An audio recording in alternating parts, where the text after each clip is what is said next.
گا، غربا کا میں ہاتھ بٹاؤں گا، بیواؤں کی جو ہے میں سرپرستی کروں گا، یتیموں کے سر پر دست شفقت رکھوں گا، اور جو گم شدہ لوگ ہیں، گم کیا ہوا ہے جنہوں نے راستہ، میں ان کو راہ بتاؤں گا، اور جو مظلوم ہیں ان کی میں فریاد ان کی میں مدد کروں گا۔ تو انشاءاللہ اگر آپ اس حوالے سے دعا کرتے ہیں تو انشاءاللہ آپ کی دعا جو ہے وہ رد نہیں جائے گی، آپ کی تمنا اور آرزو جو ہے وہ پوری ہو جائے گی۔ تو یہ چیز ہے، اگر آپ یہ ایسا کر لیں، اور مجھے ایک سگنل مل رہا ہے اور بار بار ذہن کے اندر کہ ایک آیہ مبارکہ بھی آتی ہے، اللہ تبارک و تعالی جو ہمیں پیدا کرنے والے ہیں وہ ہماری نفسیات کو بھی جانتے ہیں کہ انسان اس طرف بہت جلد دوڑتا ہے کہ کوئی وظیفہ میرے ہاتھ میں آ جائے، کوئی ایسا جو ہے عمل میرے ہاتھ میں آ جائے کہ میں راتوں رات امیر بن جاؤں۔ اکثر لوگوں کے یہ سنہرے خواب ہوتے ہیں۔ اللہ تبارک و تعالیٰ کے خزانے میں کوئی کمی نہیں آتی۔ تھوڑا سا آپ اس آیہ مبارکہ پر بھی غور کر لیں، دیکھیں 1500 سال پہلے اللہ تبارک و تعالیٰ نے اس قرآن کریم کو نازل فرمایا تھا۔ وہ آیہ مبارکہ کیا ہے؟ 1500 سال پہلے، یعنی وَمِنْهُمْ مَنْ عَاهَدَ اللَّهَ لَئِنْ آتَانَا مِنْ فَضْلِهِ لَنَصَدَّقَنَّ وَلَنَكُونَنَّ مِنَ الصَّالِحِينَ فَلَمَّا آتَاهُمْ مِنْ فَضْلِهِ بَخِلُوا بِهِ۔ اللہ اکبر۔ فرمایا بہت سارے لوگ اللہ سے عہد کرتے ہیں کہ اے اللہ اگر ہم کو آپ نے مال دیا، دولت دی، صاحب ثروت بنایا تو ہم کیا کریں گے؟ ہم ضرور بالضرور صدقہ کریں گے، لوگوں کی خدمت کریں گے۔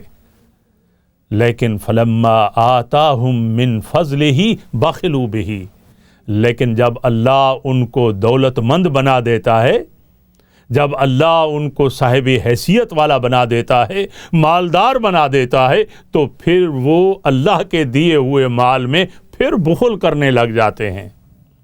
اگر کوئی آدمی ان کو اپروچ کرنا چاہے تو مصروفیت بہانہ بنا لیتے ہیں، کبھی یہ شکوہ کرنے لگ جاتے ہیں کہ ہمارے پاس تو مال ہی نہیں ہے، ہمارے پاس تو دولت ہی نہیں ہے۔ یہ گویا ایک شکوہ ہے۔ میں سامعین اور ناظرین تک ایک سوال چھوڑ رہا ہوں اپنے اس ٹاپک میں۔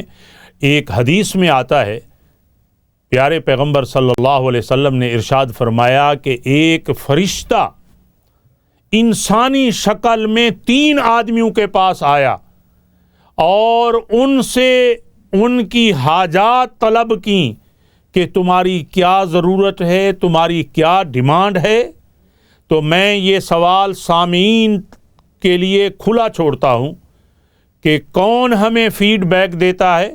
کوئی بچہ دیتا ہے، کوئی نوجوان دیتا ہے، کوئی بزرگ دیتا ہے، کوئی میری بہن دیتی ہے کہ وہ کون سی حدیث مبارک ہے جس میں رسول اللہ صلی اللہ علیہ وسلم نے یہ ارشاد فرمایا ہے کہ انسانی شکل میں، یعنی انسان کی شکل میں فرشتہ 3 آدمیوں کے پاس آیا۔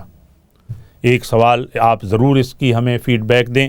اور ہاں، بات جب 3 کی چلی ہے تو یاد رکھ لیں 3 کا جو ہندسہ ہے یا 3 کا جو لفظ ہے، جو یہ اسلام سے بڑی اس کی محبت ہے، اسلام سے اس کی بڑی محبت ہے۔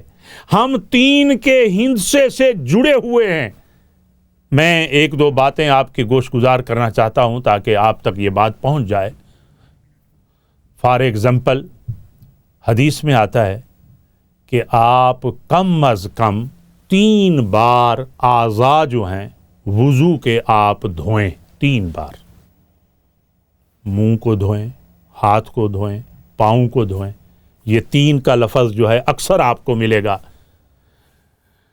اسی طرح حدیث میں آتا ہے کہ 3 راتیں نہ گزریں اور آپ کوئی نہ کوئی جو ہے وہ وصیت لکھ نہ لیں، ہر آدمی کو وصیت لکھنی چاہیے کہ میرے پاس کیا مال ہے، اس کو میری اولاد کیسے تقسیم کرے۔ اسی طرح حدیث میں آتا ہے کہ 3 دن تک تمہارے پاس مہمان ہے، اور اس کے بعد اگر وہ رہنا چاہتا ہے تو آپ کی مرضی ہے، آپ انہیں علیحدہ کر دیں، معذرت کر لیں یا صدقہ اس پر کریں، ورنہ 3 دن تک جو ہے وہ تمہارا وہ مہمان ہے۔ تو 3 کا جو ہندسہ ہے یہ بہت ہی ہمارے دین کے ریلیٹڈ ہے۔ اسی طرح آپ جو تسبیحات پڑھتے ہیں اس میں بھی یہی روایت ہے کہ کم از کم جو ہے وہ 3 تسبیح جو ہے وہ تمہاری ہونی چاہیے۔ جب بات 3 کی چلی ہے تو ہم انشاءاللہ اسی موضوع کو اس ایک عظیم واقعے پر ختم کر رہے ہیں۔ وہ واقعہ کیا ہے؟ آقا نامدار صلی اللہ علیہ وسلم نے ارشاد فرمایا کہ 3 آدمی سفر کر رہے تھے، سفر کرتے کرتے بارش برستی ہے، موسلا دھار بارش ہوتی ہے، اور تینوں ایک غار کی پناہ لیتے ہیں۔ جب غار کی پناہ لی، جس دہانے سے وہ اندر گئے تھے تو اتفاق سے طوفان چل رہا تھا، آندھی چل رہی تھی، بارش برس رہی تھی، تو پتھر ایک گرا اور اس غار کے منہ کو اس نے بند کر دیا۔ اللہ اکبر! اب یہ بالکل محصور ہو کر رہ گئے۔ ہاں، یہ میں بات بتا دوں کہ انسان کو نیکی جو ہے نا وہ ضرور کام آتی ہے کسی مشکل میں۔ تو جو انشاءاللہ تو کیا ہوا کہ اب جو ہے تینوں آدمی پریشان ہو گئے کہ ہم کیا کریں، اب اس میں ہم پھنسے ہوئے ہیں۔ تو ہر ایک نے اپنے ذہن کی ایکسرسائز کی، ذہن کی آزمائش کی کہ ہم اس پریشانی سے کیسے چھٹکارا حاصل کر سکتے ہیں۔ تو ہر ایک نے کہا کہ کوئی ایسی نیکی ڈھونڈو کہ جس کو آج ہم ذریعہ بنا لیں، وسیلہ بنا لیں، اور اس مشکل سے ہم نجات حاصل کر لیں۔ تو انشاءاللہ ہم اس موضوع کو آگے بڑھائیں گے، اور اس واقعہ کو آئندہ جو پروگرام ہے اس میں ہم آپ کو بتائیں گے، کیونکہ وقت اجازت نہیں دے رہا، اور اسی پروگرام کو اس واقعہ کے ابتدائی حصے پر ہم جو ہے وہ ختم کرنا چاہتے ہیں۔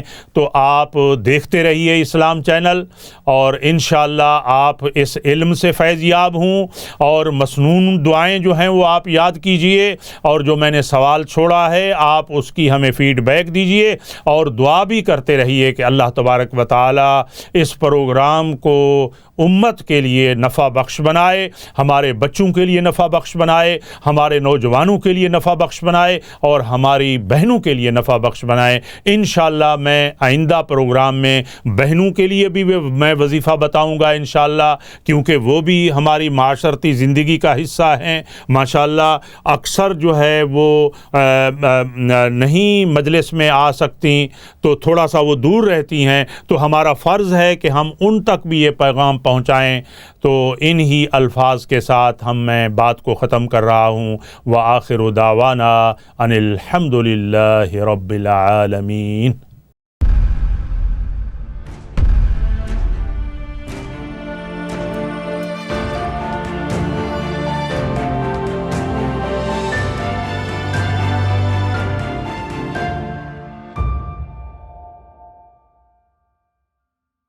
ونصلی علی رسولہ الکریم۔ اعوذ باللہ من الشیطان الرجیم۔ بسم اللہ الرحمن الرحیم۔ ادعوا ربکم تضرعا وخفیہ، صدق اللہ العظیم۔ قال النبی صلی اللہ علیہ وسلم الدعاء سلاح المؤمن، او کما قال النبی صلی اللہ علیہ وسلم۔ قابل احترام سامعین و ناظرین حضرات، علامہ محمد اسماعیل ایک بار پھر رحمان کی رحمت کے عنوان کے ساتھ آپ کی خدمت میں حاضر ہے۔ اللہ تبارک و تعالیٰ کا یہ انعام اور احسان ہے کہ ہم دعا کی اہمیت، دعا کی فضیلت کے عنوان پر ہم سن رہے ہیں، سماعت فرما رہے ہیں۔ سچی بات ہے کہ یہ ایک نعمت، ایک بہت بڑی نعمت ہے، اور یہ ایک لحاظ سے علم حاصل کرنا ہے۔ جب تک ہم کسی ٹیم کا حصہ نہیں بنیں گے اس وقت تک ہمیں علم اور نالج نہیں مل سکتا۔ ہمیں کوشش کرنی چاہیے کہ اپنے روز مرہ معمولات میں ہم دعائیں سیکھنے کے لیے وقت نکالیں اور اسلام چینل کے ساتھ وابستہ رہیں۔ یہ بہت بڑی نعمت ہے۔ دعا جو ہے یہ ایک سیڑھی ہے مغفرت کی، دعا جو ہے یہ ایک سیڑھی ہے بخشش کی، دعا جو ہے یہ ایک کامیابی کا راستہ ہے، دنیا میں بھی اور آخرت میں بھی۔ آپ دیکھ رہے ہیں جیسا کہ جو پیچھے 2 پروگرام ہمارے گزرے ہیں اس میں ہم نے دعا کی اہمیت کے بارے میں بھی بتایا ہے، کچھ آداب بتائے ہیں، اسی سلسلہ کو ہم آگے بڑھاتے ہیں۔ تو جیسا کہ آپ نے میری گفتگو میں یہ بات سنی ہے کہ یہ ایک علم ہے اور یہ ایک نالج ہے۔ قرآن کریم میں آتا ہے رب زدنی علما، اے اللہ میرے علم میں اضافہ فرما۔ تو میں سمجھتا ہوں کہ جب ہم اللہ تبارک و تعالیٰ کے کلام میں جو دعائیں آئی ہیں انبیاء کرام کی، جب ہم انہیں پڑھیں گے تو انشاءاللہ ہمارے روح میں تازگی آئے گی، ہمارا دل جو ہے وہ مطمئن ہوگا اور ہم شاہراہ زندگی پر انشاءاللہ چلنے لگ جائیں گے۔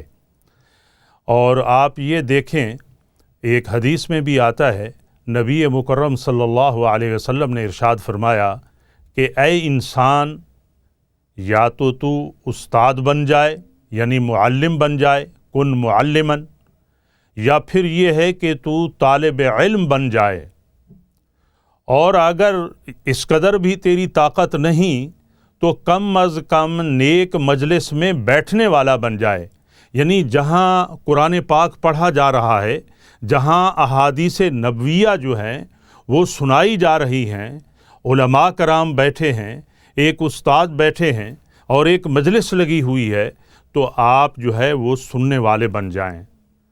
مثال کے طور پر ہماری بہنیں بعض دفعہ وہ مجلس میں نہیں جا سکتی، تو گھروں میں جو سسٹم لگا ہوا ہے، آپ ماشاءاللہ اسلام چینل کے بٹن کو پش کریں اور آپ دیکھیں، ان کی جو ویب سائٹ ہے آپ اس کو بھی دیکھیں، اور انشاءاللہ آپ کو یہ ساری چیزیں ملیں گی، یہ دعا کا پروگرام بھی ملے گا۔ تو کم از کم انسان جو ہے وہ اس دعا میں، اس مجلس میں شریک ہونے والا بنے۔ حدیث پاک میں آتا ہے کہ اگر یہ بھی نہ ہو، ایسا بھی اگر ممکن نہ ہو، زندگی کے کسی ایسے حصے میں ہے انسان، تو پھر یہ ہے کہ ایسے لوگوں سے محبت کرنے والا بنے، یعنی علماء سے اس کی محبت ہو، دانشوروں سے اس کی محبت ہو، اسلامی جو مفکرین ہیں ان سے ان کا پیار ہو، سکالرز سے ان کا پیار ہو، یعنی دل کے اندر محبت ہو۔ اور یہ 4 صفات ہیں جو میں نے آپ کے سامنے پیارے پیغمبر صلی اللہ علیہ وسلم کے فرمان کی روح سے آپ کے سامنے رکھی ہیں۔ اور آپ صلی اللہ علیہ وسلم نے ارشاد فرمایا کہ 5ویں جو بات ہے وہ اس شخص میں نہیں ہونی چاہیے، اور وہ بری بات ہے۔ وہ کیا ہے؟ کہ انسان جو ہے وہ ان لوگوں سے بغض رکھے۔ یہ جو غین کا لفظ آ رہا ہے یعنی بغض رکھنا، کہ ان لوگوں سے بغض رکھے۔ ایک تو یہ ہے کہ نہ وہ مجلس میں بیٹھتا ہے، نہ وہ کچھ سیکھتا ہے، نہ وہ استاد بنتا ہے، لیکن نہ ہی وہ محبت رکھتا ہے، لیکن وہ ان سے بغض رکھتا ہے۔ حضور صلی اللہ علیہ وسلم نے ارشاد فرمایا اگر وہ بغض رکھتا ہے تو اس کے لیے ہلاکت ہے اور اس کے لیے تباہی ہے۔ تو آپ یہ دیکھیں، یعنی یہ سارا علم ہے، یہ نالج ہے۔ اور حدیث پاک میں یہ بھی آتا ہے اطلب العلم من المہد الی اللحد، کہ علم حاصل کرو ماں کی آغوش سے لے کر قبر کے پہنچنے تک۔ انسان طالب علم رہے، اگر طالب علمی میں ہی اس کی موت واقع ہو جاتی ہے تو شہداء میں اس کا نام لکھا جائے گا، تو کتنی بڑی خوش نصیبی ہے۔ تو میں اپنی بہنوں سے یہ کہوں گا، ان کو بہت وقت ملتا ہے، کیونکہ جو شوہر ہوتے ہیں ان کی زندگی جو ہے وہ بٹی ہوتی ہے، کبھی بچوں کو چھوڑنا، کبھی گھر کے کام کاج میں مشغول ہو جانا، جاب کرنا، اور میری بہنوں کو کھلا وقت ملتا ہے۔ تو مرد بھی علم سیکھیں، دعائیں سیکھیں، قرآنی دعائیں سیکھیں، اور میری بہنیں بھی سیکھیں اور کیونکہ بہن کا سیکھنا جو ہے اس کا ایک بڑا فائدہ یہ ہوگا کہ وہ اپنے بچوں کی تربیت کر سکے گی۔ جیسا کہ آپ نے مشہور یہ قول پڑھا ہے کہ ایک مرد کی جو تعلیم ہے وہ ایک فرد کی تعلیم ہے، اور ایک عورت کی جو تعلیم ہے وہ خاندان کی تعلیم ہے۔ تو جب بہنیں دعائیں سیکھیں گی، قرآن سے ان کا رشتہ جڑے گا، احادیث سے رشتہ جڑے گا، تو وہ اپنا علم اور نالج جو ہے وہ بچوں میں پہنچائیں گی، بچیوں میں پہنچائیں گی، اور انہیں روشناس کریں گی۔